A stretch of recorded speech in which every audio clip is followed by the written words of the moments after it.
Ono fajjeese naman gaafatine ondu naman gaafatina anumatu fajjeese waan jedhu kana kakaasettan.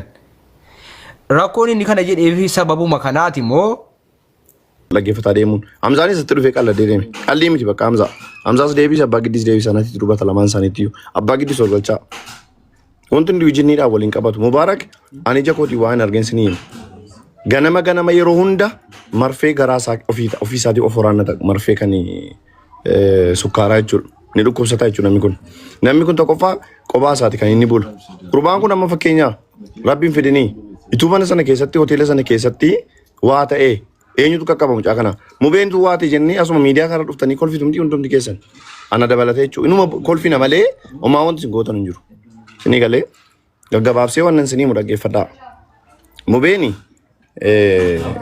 wallahi an jireenyi isaa baay'ee garaana nyaata warabbal kaaba namni amma miidiyaa kana dhufee kolfee taphatee dubbadhu mudhiisu tokkuma okay namni dhufee yeroo miidiyaa kanarratti taphatee kolfu waanuma wanti hundi ta'eef isinitti hin fakkaatina. Mubaarak tokkoffaa jiraataa Dubaay ta'eera eeyyama jireenyaa fudhatee jira Dubaayitti. Dubaay Mubaarak yeroo dhukkubsatu sana namoota qarshii walitti qabisan keessaa tokko ana Hunu Maarqos illee as jira.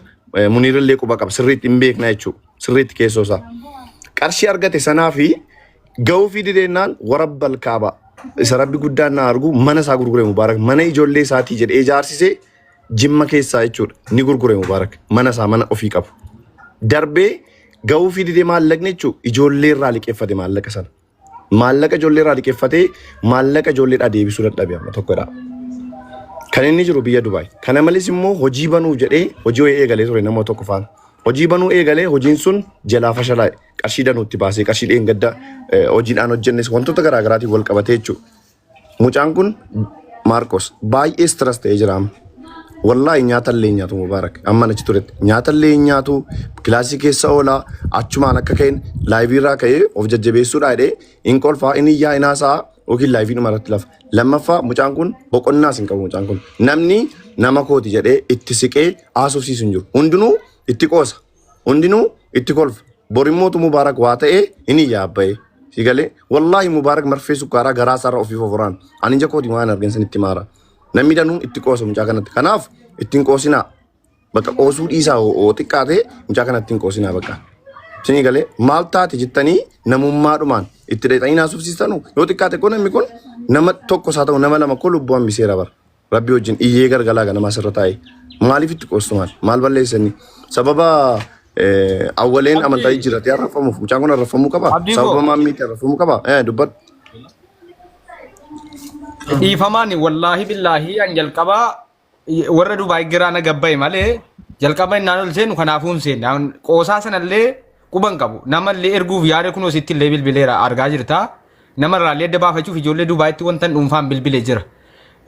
Isa ustaazni jinnii jedhu sila kamitti jinnii jettu yennaan nuun harkaa miliqan ustaaz Hamzaan harkaa miliqan egaa namni immoo isa jaallatu jiraachuu danda'a namni immoo isa eenyu ta'us jiraachuu danda'a rakkina qabaachuu danda'a waan jedhamu an qoosaaf osoo hin taane akka kiyyatti wanna hubachuu qabdu akka kiyyattiin siin jedhe qoosaaf osoo hin taane yaada namaan na rakkise an namuma miidhamuu isaa nama barbaadu miti akka inni rakkoo qabu nan beeka itti dhufeenyallee nan qaban fiigalee an gama kiyyaanii yaadatamma jette sirrii itti qoofamuuf akka qoosaatti ilaalamuun sirrii miti garuu warri Dubaay immoo wannan siin jedhaa jiru wannan shakkeef abbaan giddii Dubaay jira Hamzaan Dubaay jira angaruu Dubaayin keessa hin jiru tarii warreen kun waa quba qabanii waan hin beekne beeku jarris ilma namaata akkuma koo nama maarifata abbaan giddii nama baay'ee nama maarifatudha Hamzaan illee akka kana nama maarifatudha jarreen kun immoo warroota nuti ija keenya jennee narra dubbii hubachuu danda'an narra waa galuufii danda'u sigalee utuma rakkoon uumame immoo narra rakkoo sanaaf furmaata ta'uu danda'an jedhee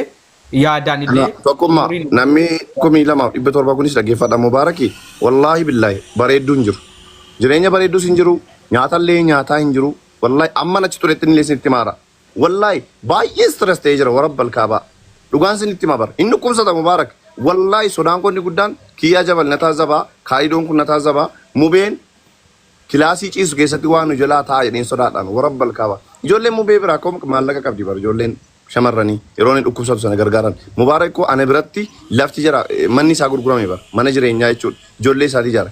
Ijoollee qaba ijoollee isaatii ko mubee woo maal afan kaanne. Wallahi. Hojii wayiis banachuu yaalee Dubaay keessatti jireenya eegaluuf hojiin sun illee jalaa badee jira yeroo ammaa kana. So ittiin qoosinaa please. Ilaali maal seete waa tokkotu jira abdii. Dhugaa dubbachuu fi Mubaarak amala tokko qaba. Amalli Mubaarak qabu namni tokko rakkina isaa akkuma jirutti ibsata. Namni tokko immoo kolfeema utuu namni rakkina isaa hubatiin akkasumatti qabatee kan deemu jira. Kanuma utuu namni argin miidhamu jira jechuudha. Amma dhugaa dubbachuu fi as Ameerikaatti namni qarshii isaa fudhate nama hedduutu jira. Namoonni tokko yeroo gargaartan baay'ee rakkataa ture. Ajandaa kun namni jalaa dhaga'uu dinnaan dhiise.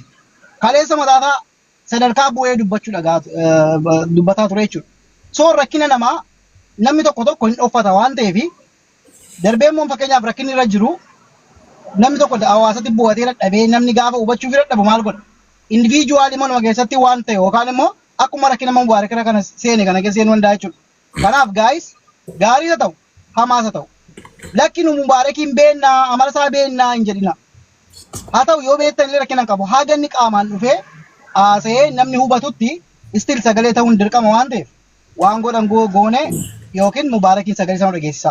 Amma ergasiin akkas jettan daqiiqaa muraasa dura ijoollee achi jirtu bira bilbileen ture erga laayivii kanarraa gadi bu'ee haga tokko waan achi isa bira jiru hubachuudhaaf yaalii godheera.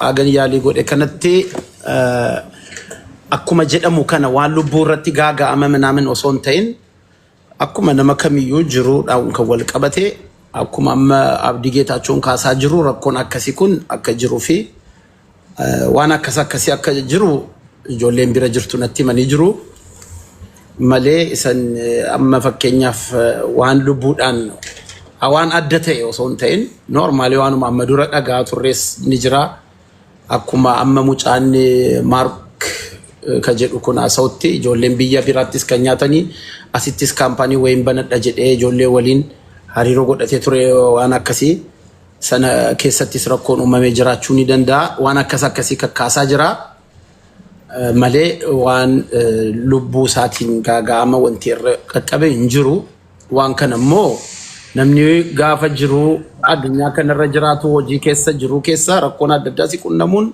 normaal waan sana keessa immoo ciccitee maal jettee bahuun normaal uummanni keenyas immoo bira dhaabbachuun gargaaruun jajjabeessuun barbaachisaadha jechuudha waan akkasii kanarratti haalli jiru saraa ammaa Mubaarak gara fayyaatiin fayyaa qulqulluu qilixaa rakkoon qabu rakkoo normaal isa durii isa ni sukkaara kubsatu waan akkasii ni akkuma jiru hin jira kanaan achi wanti adda ta'e rakkoon addaa wanti irratti uumame gara fayyaa isaatiin waan lubbuu isaa irratti gaaga'ama fiduu danda'u hin jiru hundi keessan kana hubachuu qabdu.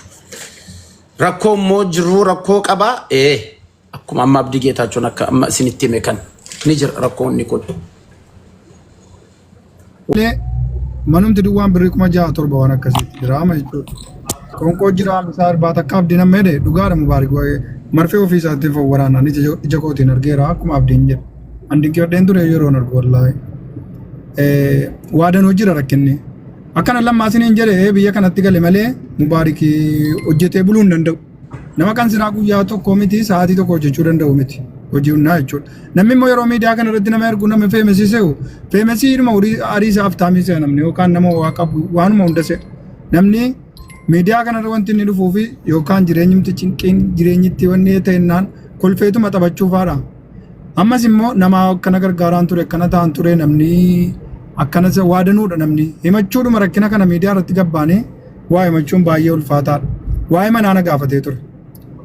Waa'ee manaa na gaafannaan mana tokko waggaadhaan meeqaan qabamannaan diraama 30 jedheen manni giddu galeessi. Jennaan maaluman godhaa minaamin jedhee naan haasa'ee ture waa'ee manaas waa'ee hojiis. Har'a hojii kanaa fi manumti kun birrii 8,000 olii Waalidoo. gaafa ni naan mari'atu sana ammaalin jedheeni ijoollee itti dhufeenya qabdu as keessaatti bilbiliitiin jedheen ana dabalatee. Awwallee deebisaa mujii gargaa'e.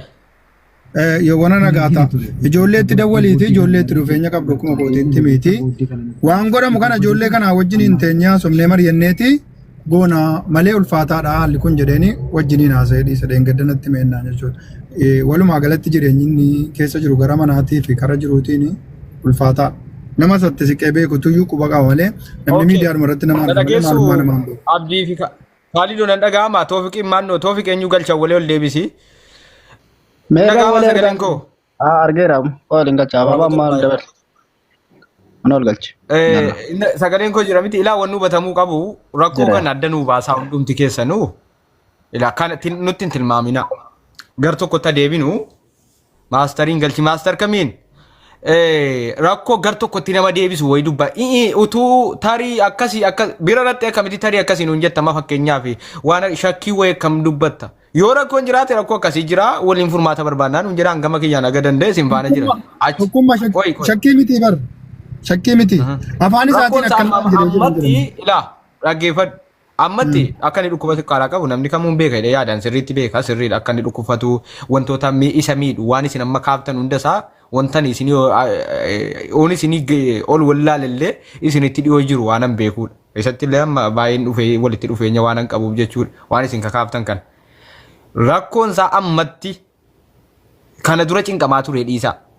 Rakkoon inni narraa kun rakkoon inni arrasa oonof ajjeesee naman gaafatine onduwe naman gaafatina anumatu fajjeese waan jedhu kana kakaaseettan rakkoon inni kana jedheefi sababuma kanaati moo innoo daqiiqaa muraasa dura laayivii irra ture anu argeen ture mala isaa jala seenee dhaggeeffataa dhaqeen hojiitti deeme inni onduwe naman gaafatina ofan ajjeese inni jedhe isuma isin jedhaa jirtan kana itti deebisee jedhe moo wanta addaatu mudate wanta addaatu kana jechisiise waan jedhu adda baasuu dandeenya. Fakkeenyaaf wanni isin jettan wanta bulee kaleessa dheengadda bulee rakkoo bubbulaa dhufeedha kun rakkoon jabaataa dhufu malee bubbulaa waan deemedha. Waan kana maaf adda hin baafne ammas immoo isa bira jirtu maan nuun hin dubbachiifne re.